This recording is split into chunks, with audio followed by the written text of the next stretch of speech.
കാനഡയിലെ main opposition പാർട്ടിയായിട്ടുള്ള conservative party ഒരു വലിയൊരു റിഫോമിന് അവർ പ്ലാൻ ചെയ്യുകയാണ്. റിഫോം എന്ന് പറയുമ്പോൾ വലിയൊരു സമരം, അതായത് കാനഡയിലുള്ള ടെമ്പററി ഫോറിൻ വർക്കർ പ്രോഗ്രാം നിർത്തലാക്കണം എന്നാണ് അവരുടെ ആവശ്യം. നമുക്കറിയാം, ടെമ്പററി ഫോറിൻ വർക്കർ പ്രോഗ്രാം വഴിയാണ് ഒത്തിരി അധികം ആൾക്കാർ, പ്രത്യേകിച്ച് ഇന്ത്യയിൽ നിന്നൊക്കെ ഉള്ളവർ കാനഡയിൽ വരികയും വർക്ക് ചെയ്യുകയൊക്കെ ചെയ്തിട്ടുള്ളത്. പ്രത്യേകിച്ച് നമ്മളിപ്പോൾ സ്റ്റുഡൻറ്റ് വിസയിലൊക്കെ വന്നിട്ടുള്ളവർ പാർട്ട് ടൈം ജോലി ചെയ്യുന്നതും, അതേപോലെ തന്നെ PGWP, അതായത് അവരുടെ പഠനശേഷം അവരിവിടെ കാനഡയിൽ വർക്ക് ചെയ്യുന്നതും, അതേപോലെ തന്നെ ഡയറക്റ്റ് ഒരു വർക്ക് വിസയിൽ കാനഡയിൽ വന്ന് വർക്ക് ചെയ്യുന്നവരും എല്ലാം ഈ ഗണത്തിൽ ഉൾപ്പെടുന്നവരാണ്.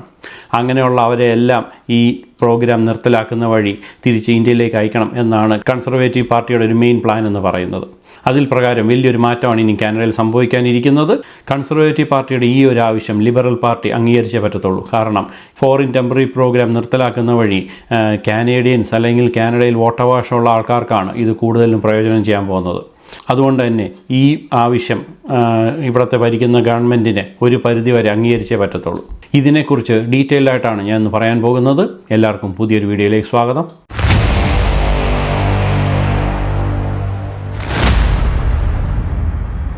കൺസർവേറ്റീവ് പാർട്ടിയുടെ ലീഡറായിട്ടുള്ള പിയർ പൊലീഫ് പറയുന്നതനുസരിച്ചിട്ട് ഇപ്പം റീസെൻ്റായിട്ടൊരു ന്യൂസ് വരികയുണ്ടായി. കനേഡിയൻസിന്, അതായത് പ്രത്യേകിച്ച് യങ് കനേഡിയൻസ്, ഒരു യൂണിവേഴ്സിറ്റിയൊക്കെ പഠനശേഷം അവർ പുറത്തിറങ്ങിയിട്ടുള്ള കനേഡിയൻസ് ആയിട്ടുള്ള ആൾക്കാർക്ക് ഇവിടെ ഒരു ജോലി കിട്ടുന്നില്ല എന്നുള്ളതാണ്. അതിൻ്റെ മെയിൻ കാരണം എന്ന് പറയുന്നത് കാനഡയിൽ വന്നിട്ടുള്ള ടെമ്പററി ഫോറിൻ വർക്കർ പ്രോഗ്രാമിലുള്ള ആൾക്കാർ, അതായത് ഇന്ത്യയിലൊക്കെ സ്റ്റുഡൻറ്റ് വിസയിലോ അല്ലെങ്കിൽ PGWPക്ക് ശേഷം ഒക്കെ വർക്ക് ചെയ്യുന്ന ആൾക്കാർ ആ ജോലികളൊക്കെ ചെയ്യുന്നത് കാരണം കനേഡിയൻസിന് അവരുടെ യൂണിവേഴ്സിറ്റി എഡ്യൂക്കേഷന് ശേഷം ആ ജോലികളൊന്നും കിട്ടുന്നില്ല എന്നുള്ളതാണ്. വർഷങ്ങൾക്ക് മുമ്പ് കനേഡിയൻസ് ഒരു യൂണിവേഴ്സിറ്റി ഒരു പഠനശേഷം പ്രത്യേകിച്ച് 24-25 വയസ്സാകുമ്പോഴത്തേക്ക് തന്നെ അവർക്കൊരു ജോലി പ്രവേശിക്കുകയും ഒരു 26-27 വയസ്സാകുമ്പോഴത്തേക്ക് സ്വന്തമായിട്ടൊരു വീട് മേടിച്ച് അവർ സെറ്റിൽ ചെയ്യുകയായിരുന്നു ചെയ്തുകൊണ്ടിരുന്നത്. എന്നാൽ ഇപ്പം പഠിച്ചിറങ്ങുന്ന യുവതലമുറയിലുള്ള കനേഡിയൻസ് ആയിട്ടുള്ളവർക്ക് 100 റെസ്യൂമെ കൊടുത്തിട്ട് പോലും ഒരു ഇൻ്റർവ്യൂവിന് പോലും അവർ വിളിക്കുന്നില്ല എന്നുള്ളതാണ്. ഇതിന് ഉദാഹരണമായിട്ട് ഇപ്പം പഠിച്ചിറങ്ങിയ ഒരു 3 കനേഡിയൻസിൻ്റെ പേഴ്സണലായിട്ടുള്ള എക്സ്പീരിയൻസ് അവർ പറയുകയുണ്ടായി. അതിൽ ആദ്യത്തെ എന്ന് പറയുന്നത് സാന സഹീബ് എന്ന് പറഞ്ഞൊരു വ്യക്തി. അദ്ദേഹം ക്വാളിറ്റി അഷുറൻസ് എന്നൊരു കോഴ്സായിരുന്നു പഠിച്ചത്. ആ കോഴ്സിന് ശേഷം അദ്ദേഹം വളരെയധികം കമ്പനികളിലൊക്കെ ഒരു റെസ്യൂമെ അയക്കുകയും എന്നാൽ ഒരു കമ്പനി പോലും അദ്ദേഹത്തിന് ഇൻ്റർവ്യൂവിന് ഒരു ലെറ്റർ പോലും അയച്ചില്ല. രണ്ടാമത്തെ ഉദാഹരണമായിട്ട് പറയുന്ന റൂമ ദാമി എന്ന് പറയുന്നൊരു വ്യക്തി, അദ്ദേഹം സെക്യൂരിറ്റി ഗാർഡിൻ്റെ ഒരു ട്രെയിനിങ് ആയിരുന്നു പഠിച്ചത്. അതിനുശേഷം ഈ സെയിം എക്സ്പീരിയൻസ് ആയിരുന്നു അവർക്കും ഉണ്ടായത്. അവരും ഇതേപോലെ തന്നെ പല ഓഫീസിലും അവർ അപ്ലൈ ചെയ്തെങ്കിലും ഒരിടത്ത് പോലും അവർക്കും ജോലി കിട്ടിയില്ല. മൂന്നാമതായിട്ട് ഗബ്രിയൽ ജെയിംസ് എന്ന് പറഞ്ഞ വ്യക്തി ഒരു specialised training in analysis and reporting ആണ് പഠിച്ചത്. അദ്ദേഹവും ഇതുപോലെ തന്നെ പല കമ്പനികളിലും അപ്ലൈ ചെയ്തെങ്കിലും ഒരിടത്ത് പോലും അദ്ദേഹത്തിനും ഇൻ്റർവ്യൂ കോളൊന്നും വന്നില്ല. ഈ 3 ഫീൽഡ് അവർ പ്രത്യേകം പറയുന്നത് 3 വ്യത്യസ്തമായിട്ടുള്ള ഫീൽഡുകളാണ്. ഒന്നെന്ന് പറയുന്നത് സ്പെഷ്യലൈസ്ഡ് ട്രെയിനിങ് ആയിട്ടുള്ളൊരു പ്രോഗ്രാമും, മറ്റേതൊരു ഗ്രാജുവേറ്റ് ലെവലിലുള്ള പ്രോഗ്രാമും, എന്നാൽ മൂന്നാമത്തെ ഏറ്റവും കൂടുതൽ ജോബൊക്കെ കിട്ടാൻ സാധ്യതയുള്ള സെക്യൂരിറ്റി ട്രെയിനിങ് ആയിരുന്നു പഠിച്ചത്. ഇങ്ങനെ 3 ഫീൽഡുകൾ പഠിച്ചിട്ട് പോലും യങ് കനേഡിയൻസിന് ജോലി കിട്ടാൻ വളരെയധികം പ്രയാസമുള്ളൊരു സമയമാണ്. ഇതിനെല്ലാം മെയിൻ കാരണമായിട്ട് അവർ പറയുന്നത് ഇവിടെ കാനഡയിലുള്ള ഫോറിൻ ടെമ്പററി പ്രോഗ്രാമിൽ വന്നിട്ടുള്ള ആൾക്കാരാണ്.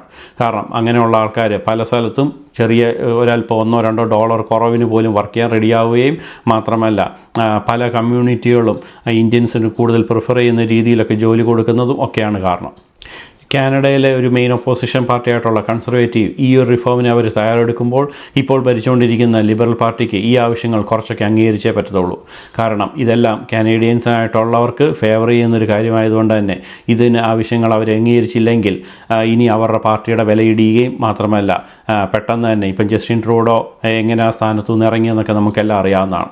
അതുപോലെ തന്നെ മാർക്ക് കാർണിയും ഈ ആവശ്യങ്ങളൊന്നും കുറച്ചെങ്കിലും അംഗീകരിച്ചില്ല എന്നുണ്ടെങ്കിൽ മാർക്ക് കാർണിയുടെ വിലയിടുകയും അവരുടെ പാർട്ടി ചിലപ്പോൾ വീണ്ടും താഴെ പോകാനും വീണ്ടും ഒരു റീഎലക്ഷൻ വരാനും ഒക്കെ സാധ്യതയുണ്ട്. അതുകൊണ്ട് തന്നെ ഇപ്പോൾ ഗവൺമെൻറ് പറയുന്നതും ആ വിഷയങ്ങളൊക്കെ അവർ മാക്സിമം പഠിച്ചുകൊണ്ടിരിക്കുകയാണ്. ഉടനെ തന്നെ അതിനകത്ത് യുക്തിപൂർവ്വം അല്ലെങ്കിൽ ന്യായമായിട്ടുള്ള തീരുമാനങ്ങൾ അവരെടുക്കുമെന്നാണ്. അങ്ങനെ ഗവൺമെൻറ് ഭാഗത്തു നിന്ന് ഇങ്ങനെ എന്തെങ്കിലും തീരുമാനങ്ങളുണ്ടായാൽ ഏറ്റവും കൂടുതൽ അഫക്റ്റ് ചെയ്യാൻ പോകുന്നത് ഇന്ത്യയിൽ നിന്നൊക്കെ മൈഗ്രേറ്റ് ചെയ്തിട്ടുള്ള ഫോറിൻ ടെമ്പററി പ്രോഗ്രാമിൽ വർക്ക് ചെയ്യുന്ന ആൾക്കാരാണ്. അത് സ്റ്റുഡൻറ്റ് വിസയിലൊക്കെ വന്നിട്ടുള്ള ആൾക്കാർ അവരുടെ പഠനശേഷം അവർക്കൊരു PGWP കിട്ടുമോ, അതോ അതിന് ശേഷം ഇവിടെ കാനഡയിൽ ഒരു PR-നൊക്കെയുള്ള ആപ്ലിക്കേഷൻ സബ്മിറ്റ് ചെയ്യുമ്പോൾ അതൊക്കെ എങ്ങനെ ബാധിക്കും എന്ന് വരും ദിവസങ്ങളിൽ നമ്മൾ അറിയാൻ പോകുന്നതേ ഉള്ളൂ. ഇതുപോലത്തെ കാനഡയിൽ ഇമിഗ്രേഷൻ സംബന്ധിക്കുന്ന വാർത്തകളെല്ലാം നിങ്ങളുടെ മുന്നിലേക്ക് ഞാൻ കൊണ്ടുവരുന്നതായിരിക്കും. പുതിയൊരു വീഡിയോ ആയിട്ട് കാണുന്നിടം വരെ it's me AJ signing off. By.